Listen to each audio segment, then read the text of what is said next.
ప్రశ్నారావణ్ Joseph ఆయన issue అనేది రెండు తెలుగు రాష్ట్రాల వ్యాప్తంగానే కాకుండా దేశవ్యాప్తంగా పెద్ద కాంట్రవర్సీ అవుతుంది. అదే కొడాలి నాని గారు ఏమంటున్నారంటే ఈ ప్రశ్నారావణ్కి జగన్మోహన్ రెడ్డి గారికి వైసీపీ పార్టీకి ఎలాంటి సంబంధం లేదు, దీని వెనకాల సిబిఎన్ గారు, నారా లోకేష్ గారు, బాలకృష్ణ గారు ఉన్నారు, టీడీపీ వాళ్ళు ఉన్నారని అంటున్నారు. సో ఇది ఇందులో ఎంతవరకు నిజం ఉంది అనుకుంటున్నారు? వీళ్ళకి ఉద్యోగాలు పోయిన తర్వాత, పదవులు పోయిన తర్వాత ఒక్కొక్కరికి ఒక రకమైన పిచ్చెక్కేసినట్టుంది. కొడాలి నాని ఒక రకంగా మాట్లాడతాడు, అంబటి రాంబాబు ఒక రకంగా మాట్లాడతాడు, జగన్మోహన్ రెడ్డి ఒక రకంగా మాట్లాడతాడు. వాస్తవంగా ఈ జోసెఫ్ వెనకాల వైసీపీ పార్టీ ఉన్నదన్నది జగమెరిగిన సత్యం, ఎవరూ కాదనలేని విషయం. ఎందుకంటే ఆ పార్టీ వాళ్లే లాయర్లు, ఆ పార్టీ లీగల్ సెల్ అంతా ఆయన కూడా తిరుగుతుంది. ఈ మాయ మాటలు చెప్తూ, ఇలాంటి కళ్ళబుల్లి మాటలు చెప్తూ ప్రజల్ని మాయ చేయాలని ప్రయత్నం చేస్తుంది వైఎస్ఆర్ కాంగ్రెస్ పార్టీ. ఏదేమైనా ఈవేళ అతను చేసింది తప్పు, 100% తప్పు. ఎందుకంటే సమాజంలో మనం బాధ్యతగా తిరుగుతున్నప్పుడు భాష బాగుండాలా, సంస్కారం ఉండాలా, ప్రవర్తన బాగుండాలి. ఇష్టానురీతిగా చెలరేగిపోయి ఏదో మనకి ఒక యూట్యూబ్ ఛానల్ పెట్టుకున్నాం కదా అని ఉచ్చనీచాలు లేకుండా, సమాజం పట్ల బాధ్యత లేకుండా, దేశం పట్ల బాధ్యత లేకుండా ఇష్టానురీతిగా చెలరేగిపోవడానికి నీ అయ్యే జాగీరు కాదు ఇది. కాబట్టి జాగ్రత్తగా ఒళ్ళు దగ్గర పెట్టుకుని మాట్లాడితేనే సమాజం మిమ్మల్ని గౌరవిస్తుంది. లేదు ఏదో రకంగా మాట్లాడతా, నాకు మాటలు వచ్చు కదా, ఒక ఛానల్ ఉంది కదా, దేశాన్ని మాట్లాడతా, జనాల్ని మాట్లాడతా, మతాల్ని మాట్లాడతా, కులాల్ని మాట్లాడతా అని చెలరైపోతే చెప్పు తెగిందాక కొట్టి కింద కూర్చోబెట్టి జైల్లో వేస్తారా లఫూట్ అని చెప్పి ఈ సందర్భంగా అర్థమైంది. ఇప్పుడు ప్రశ్నారావణ్ ఆయన ఏ స్టేజ్ పైన అయితే మతాల్ని కావచ్చు, లేకపోతే పదవిలో ఉన్న వాళ్ళని కావచ్చు దూషించి మాట్లాడారు, అదే స్టేజ్ పైన రేపొద్దున 29లో మా ప్రభుత్వం వచ్చినప్పుడు మీ సంగతి చూస్తా అని చెప్పేసి ఒక మాట కూడా అన్నారు. సో అంత డైరెక్ట్ గా ఆయనే చెప్పినప్పుడు మరి వీళ్ళు ఆ పార్టీకి నాకు సంబంధం లేదని ఎట్లా చెప్తున్నారు?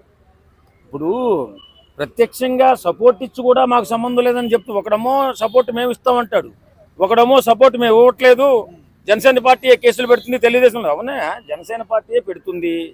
జనసేన మా నాయకుని అన్నారు కాబట్టే జనసేన పార్టీ వీర మహిళలు అలాగే కార్యకర్తలు కేసులు పెట్టారు.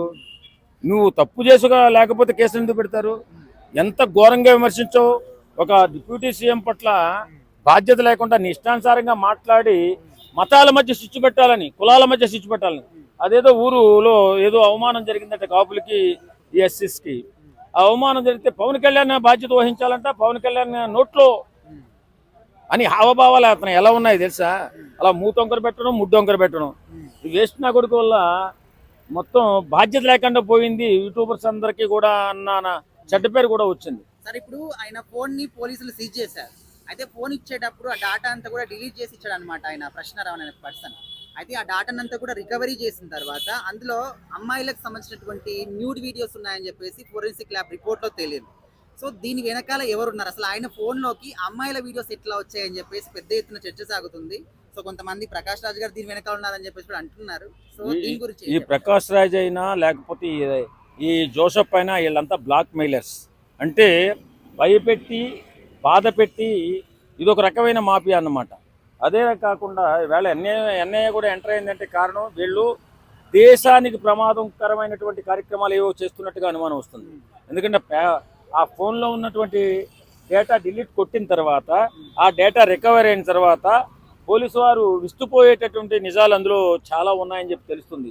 ఉగ్రవాదులకి సపోర్ట్ చేస్తున్నట్టుగా, అలాగే చాలామంది అమ్మాయిలను బ్లాక్మెయిల్ చేస్తున్నట్టుగా, ఇష్టాన్రీతిగా ఎలా పడితే అలా మాట్లాడుతున్న వీడియోలు, ఎన్నో రకాలైనటువంటి వీడియోలు అందులో ఫోన్లో దొరికినట్టున్నాయి. ఎన్ఐఏ కూడా ఎంటర్ అయిందంటే సామాన్యంగా ఎన్ఐఏ ఎంటర్ అవ్వదు. ఎందుకంటే అది దేశ భద్రతకు ముప్పు వాటిల్లినప్పుడు మాత్రమే ఎన్ఐఏ అనేది వచ్చి ఎంటర్ అవుతుంది.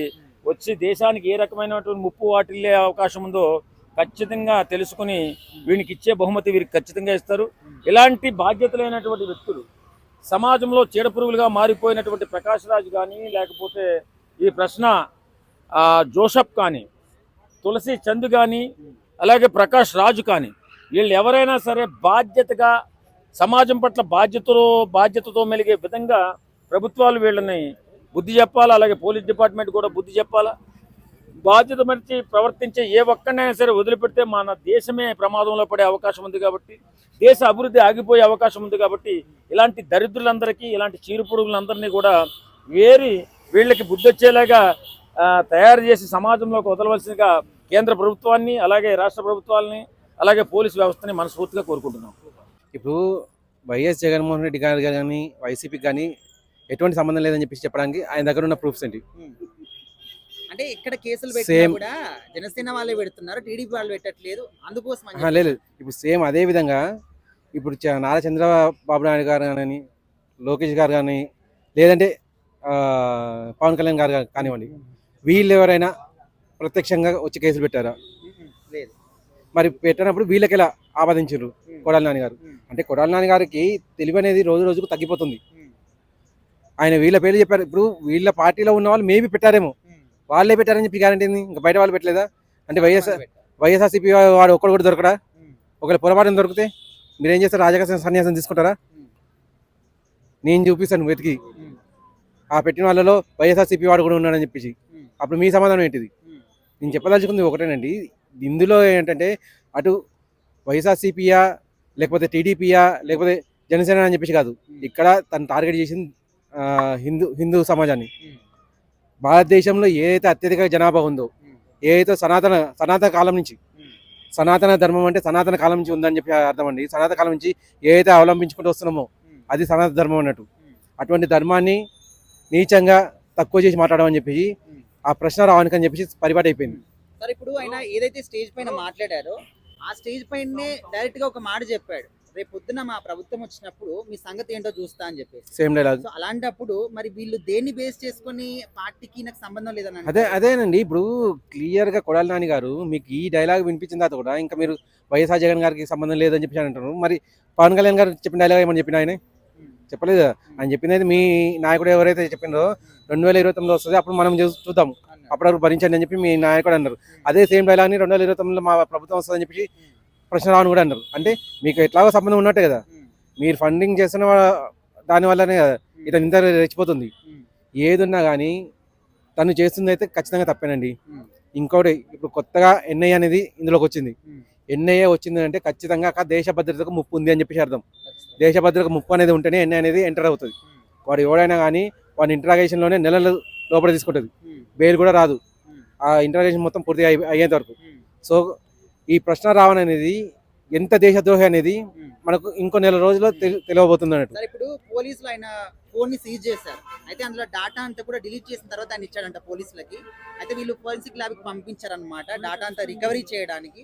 ఆ రిపోర్ట్స్ వచ్చిన తర్వాత అందులో ఏంటంటే ఆ ఫోన్ లో అమ్మాయిలకు సంబంధించినటువంటి న్యూడ్ వీడియోస్ కనిపించాడు, చాలా మంది అమ్మాయిలకు సంబంధించి.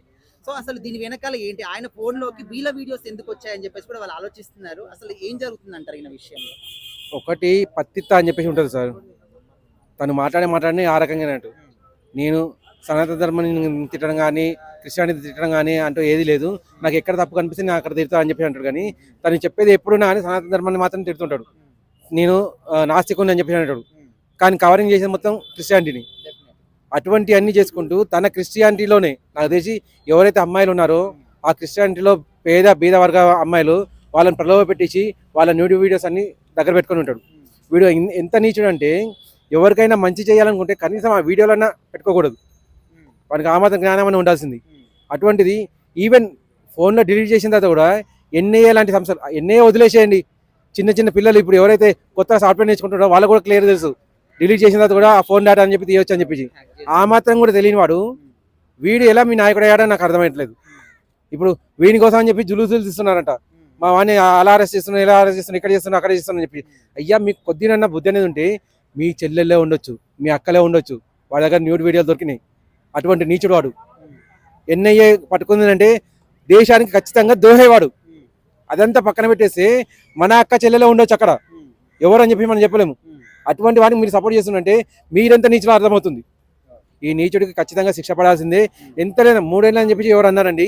3 ఏళ్ళు కాదు, లైఫ్ లాంగ్ పడాలి, మళ్ళీ బయటికి రావద్దు. ఈ విషయాన్ని ఇప్పుడు ఆయన మన స్టేజ్ మీదకి ఎక్కి ఏంటి పవన్ కళ్యాణ్ గారిని పచ్చిబూతులు తిట్టారు కదా, మళ్ళీ హిందూ దేవుళ్ళని విమర్శ చేస్తున్నాడు, ఇవన్నీ చేస్తున్నాడు. మళ్ళీ 2029లో మాదే వస్తా అంటే ఈయన వైసీపీ ఫాలోవరే కదా, వైసీపీ ఫాలోవర్. మళ్ళీ సిగ్గు లేకుండా మళ్ళీ హెవీ మెజార్టీతో వస్తాను ఎలా అంటాడు? ఏమాకం వైసీపీ అయితే అటర్ ఫ్లాప్ అయింది, స్కీమ్స్ పెట్టామని అనుకున్నారు, ఆయన పబ్లిక్ ఎవరేమి హ్యాపీగా అయితే ఫీల్ అవ్వలేదు.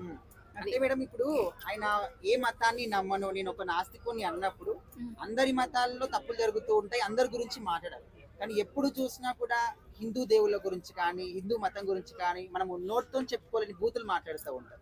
సో ఇది ఎంతవరకు correct అది అంటారు? మినిమం కామన్ సెన్స్ కదా. ఆయన అసలు ఏం చదువుకున్నాడో మనకు తెలియదు. Minimum common sense 10th class చదివిన వాళ్ళు కూడా తెలుస్తుంది. 10th బుక్స్ లో కూడా ఉన్నాయి. రిలీజియన్ గురించి, క్యాస్ట్ గురించి మనకి నచ్చపోతే ఇంట్లో వరకు పర్సనల్ గా ఫ్యామిలీ మెంబర్స్ ఫ్రెండ్స్ తో డిస్కస్ చేసుకోవచ్చు. పబ్లిక్ లో, మీడియాలో, సోషల్ మీడియాలో అవుట్ సైడ్ డిస్కస్ చేయకూడదు. అవుతే అది కేసులు అవుతుంది. అది బేసిక్ మినిమం కామన్ సెన్స్. మరి ఆడికి ఆ కామన్ సెన్స్ కూడా లేదు. అంటే మేము ఇప్పుడు ఈ పర్సన్ ని అరెస్ట్ చేసినప్పుడు ఫోన్ లో ఉన్నటువంటి డాటా అంతా కూడా డిలీట్ చేసి పోలీసులకు ఇచ్చారంట. సో వాళ్ళ డాటాని రికవరీ చేస్తే మనము చెప్పుకోలేమన్నమాట. చాలా కొన్ని లేడీస్ కొన్ని అసభ్యకరమైన వీడియోస్ అసలు ఈ వచ్చినాయి. పర్సన్ అంటే ఈయన గురించి సమాజం గురించి ఏమనుకోవాలనుకుంటున్నారు? చాలా మంది సపోర్ట్ చేస్తున్నారు ఈయనకి, ఇలాంటి పర్సన్ కి ఎవరు సపోర్ట్ చేస్తున్నారు? చాలా మంది చేస్తున్నారు. ఆయనలో ఏం మంచిగా ఉన్నాయి? ఏమైనా సమాజ సేవ చేశాడా? ఏమైనా పబ్లిక్ ఏమైనా సర్వీస్ చేసేసాడా? లేదంటే ఏమైనా అన్యాయం జరిగితే సపోర్టివ్గా నుంచున్నాడా? ఇవన్నీ లేవు. ఇవన్నీ లేకపోయేసరి కదా మళ్ళీనేమో పవన్ కళ్యాణ్ గారిని తిట్టడం. ప్రతిదానికి డిప్యూటీ సీఎం తిట్టాల్సిన అవసరం ఏముంది? ఆయన ఏం చేశాడు? ఆయన చేయాల్సి ఆయన చేసుకుంటూ వెళ్తున్నాడు పబ్లిక్ కి. మరి ఆయన తిట్టాల్సిన అవసరం లేదు. మళ్ళీ దేవుళ్ళని విమర్శిస్తాం కూడా అవసరం లేదు. ఆయనకి ఏ రిలీజన్ ఇష్టమైతే ఆ రిలీజన్ ఆయన ఫాలో కామానండి. బట్ వేరే రిలీజన్ కోసం నెగిటివ్ గా ఎందుకు మాట్లాడాలి? ఎవరి రిలీజన్ వాళ్ళకి గొప్ప, మీదే మాకు గొప్ప. గొప్ప అన్నప్పుడు మన గొప్పతనం మన దగ్గరే పెట్టుకోవాలి. బయటకు వచ్చి దాన్ని ఎక్స్పోజ్ చేయాల్సిన అవసరం లేదు. సో ఈయన్ని అరెస్ట్ చేయటమే కరెక్ట్ అని అనుకుంటున్నాను.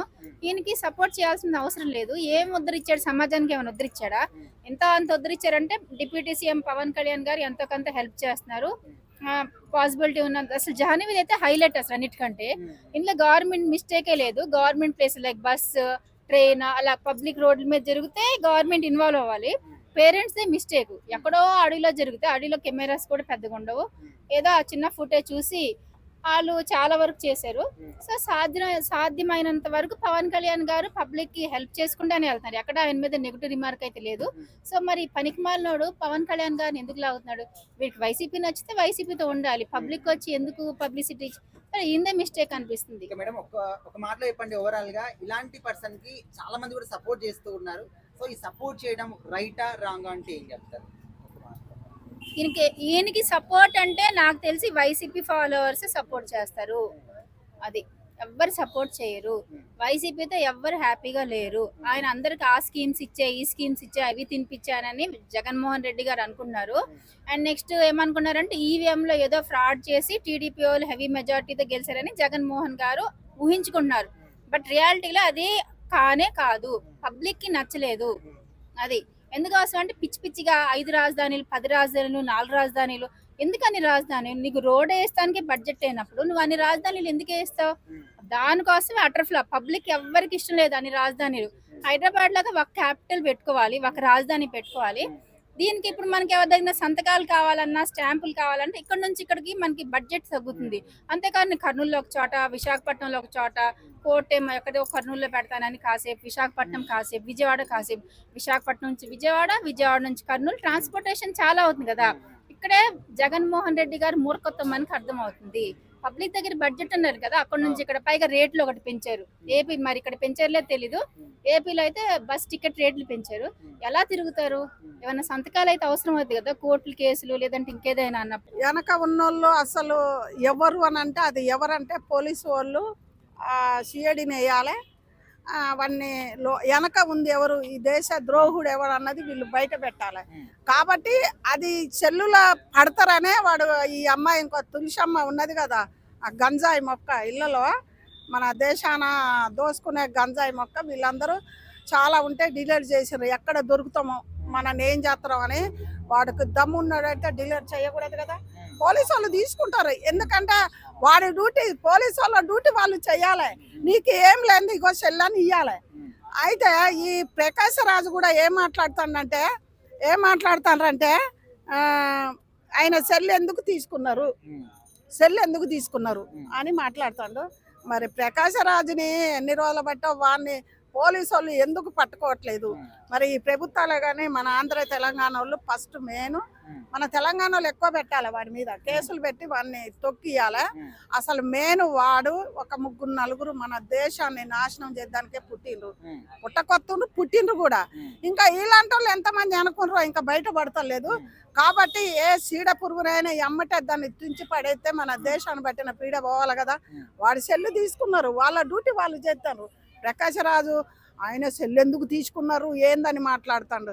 వాడు ఆడ కాదు మొగ కాదు, ఒక్క మాటలో చెప్పాలంటే నిజంగానే ఆడ కాదు మొగ కాదు. ఎందుకమ్మా దేని బేస్ చేసుకొని అంటున్నారు? దేని బేస్ చేసుకొని అంటుందంటే మన మన తెలంగాణలో ఎన్నో సినిమాలు, తమిళం తెలంగాణలో ఎన్నో సినిమాలు చేసుకుంటూ ఇంటి సినిమాలు కూడా చేసిండు. ఆ ఇంట్లో ఆ బట్ట ఆ బువ్వ ఆ ఆస్తులు మనం పెట్టిన భిక్షతోటి బతుకుతున్నావు. నువ్వు కష్టపడ్డా మనదే కదా, జనాలు పెట్టిన భిక్షతోటే బతుకుతున్నావు కదా. మరి వాడిని కుక్క అన్నా ఎన్ని అన్నా పాపం లేదు. ఎందుకు ఆయననే ఎందుకు తిడుతుండ్రు అని అంటే రాముణ్ణి సీతని హిందూ ధర్మాన్ని వాడు అసహ్యంగా మాట్లాడినప్పుడే వాడు మా దృష్టిలో కుక్క కంటే ఈయన. వాడిని ఏదో ఒక రోజు బీజేపీ వాళ్ళే కానీ ప్రతి ఒక్క పార్టీ వాళ్ళే కానీ జనసేనలో కానీ ఎవరే కానీ వాడిని తొందరగా పోలీస్ కేసు పెట్టి వాడిని పట్టిస్తే బాగుంటుందని నేను అంటున్నా.